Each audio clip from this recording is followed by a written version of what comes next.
Hello everyone, మా bags packing అయితే అయిపోయింది. ఇప్పుడు మేము ఎయిర్పోర్ట్కి అయితే స్టార్ట్ అవుతున్నాము. అంటే మేము హైదరాబాద్ టు ఢిల్లీ ట్రిప్కి అయితే వెళ్తున్నాము. దాని తర్వాత మళ్ళీ ఉత్తరాఖండ్ అయితే వెళ్ళాలి. సో మా కజిన్స్ అందరం కలిసి ఫైనల్లీ ఒక ట్రిప్ అయితే ప్లాన్ చేసుకున్నాం. అది ఈరోజు అయితే వర్కౌట్ అయిపోయింది. ఇంకా అందరం అయితే ఎయిర్పోర్ట్కి రీచ్ అయిపోయాము. ఇంకా బ్యాగ్స్ అనేవి చెక్-ఇన్ చేసేసాం హ్యాండ్ లగేజ్తో సహా. చెక్-ఇన్ చేసేసాక చెక్-ఇన్ నుంచి మా టర్మినల్ చాలా దూరం ఉంది అండ్ టైం కూడా అవుతుంది.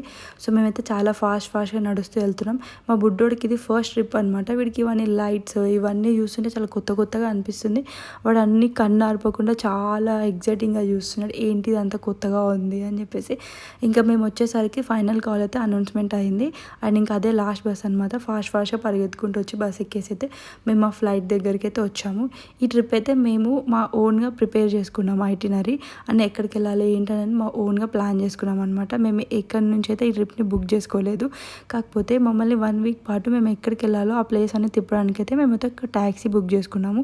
వాడు మాతో 7 days ఉంటాడు. దానికోసం 30,000 అయితే తీసుకుంటున్నాడు. ఇంకా మా బుడ్డోడు ఫ్లైట్ ఎక్కగానే అందరినీ చూసిన, ఏంటి వీళ్ళందరూ అటు ఇటు తిరుగుతున్నారు అని ఇంకా విండో సీట్లోంచి ఇలా కొన్ని ఫొటోస్ అయితే తీసేసుకున్నాము. అలా తీసుకునే లోపైతే ఢిల్లీ అయితే వచ్చేసింది. ఇప్పుడు మేము దిగేసి ఇంకా ఎయిర్పోర్ట్లోకి వెళ్తున్నాము. మేమైతే మా బ్యాగ్స్ కలెక్ట్ చేసేసుకొని బయటకి అయితే వచ్చేసాము. మేము బయటికి రాగానే మేమైతే ఆల్రెడీ బుక్ చేసి పెట్టుకున్న ట్యాక్సీ అయితే ఉంది కదా, వాళ్ళైతే వచ్చేసారు. ఇంకా తను వచ్చి మమ్మల్ని అయితే ఇక్కడ నుంచి ఆగ్రా తీసుకెళ్తున్నాడు అనమాట. మేము ఆల్రెడీ ఇక్కడికి ఢిల్లీ రీచ్ అయ్యేసరికి 11 అయింది.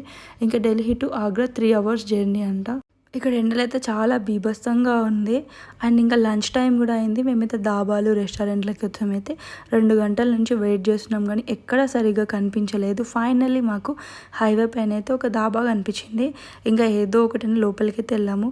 కానీ ఇక్కడ ఈ రోజు నుంచి ఫుడ్ కష్టాలు అయితే స్టార్ట్ అయ్యాయి. ఇక్కడ ఎక్కడ చూసినా పరాటానే చాలా కామన్గా ఉంది. అండ్ ఇంకా స్నాక్స్ ఎక్కువగా ఉన్నాయి.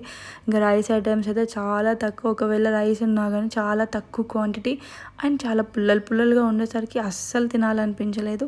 ఇంకా స్నాక్స్ తోటి పరోటా ఇలాంటి వాటితోటి అడ్జస్ట్ అయిపోయాము. మేము ఆర్డర్ ఇచ్చినాక ఒక 30 minutes తర్వాత ఫుడ్ అయితే డెలివరీ చేశాడు. మాకు ఫుల్ ఆకలిస్తుందంటే ఇంకా వీళ్ళు ఫుడ్ అయితే ఇవ్వడం చాలా లేట్ అయిపోయింది. మేము అంతలోపు అయితే కొన్ని స్నాక్స్ తినేసాం. అండ్ ఇంకా ఈ పరోటా హాఫ్ తినగానే కడుపు ఫుల్ అయిపోయింది. అండ్ వీళ్ళు ఈ పరోటాకి ఒక డిఫరెంట్ టైప్ ఆఫ్ పచ్చడి ఇచ్చారు.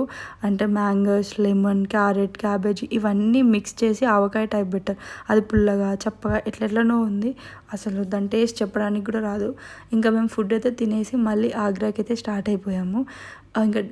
ఇంకా 2 hours వెళ్తే ఆగ్రా అయితే వస్తుంది. ఇంత కష్టపడి ఇంత దూరం వస్తే మాకైతే ఒక షాకింగ్ న్యూస్ తెలిసింది. ఏంటంటే ఫ్రైడే రోజు తాజ్మహల్ క్లోజ్ అంట. సో మేము అంతా కష్టపడి అక్కడి నుంచి ఇక్కడి వరకు వచ్చిందంతా వేస్ట్ అయిపోయింది. ఇంకా దాంతోపాటు ఫుల్ ఎండలు. ఇంకా చేసేది ఏం లేక ఆ రోజు నైట్ అక్కడే స్టే చేసి నెక్స్ట్ డే మార్నింగ్ తాజ్మహల్ చూసి వెళ్దామని అయితే అనుకున్నాము. ఇంకా నెక్స్ట్ డే మార్నింగ్ మేము ఏమేమి చేసామో అవన్నీ కంప్లీట్గా వీడియో పెడతాను. ఇంకా నెక్స్ట్ వీడియోలో తాజ్మహల్ కంప్లీట్ వీడియో అయితే మేము పోస్ట్ చేస్తాను. మిస్ అవ్వకుండా చూడండి. అండ్ ఇంకా నా ఛానల్ని సబ్స్క్రైబ్ చేయడం అస్సలు మర్చిపోకండి. Thank you for watching.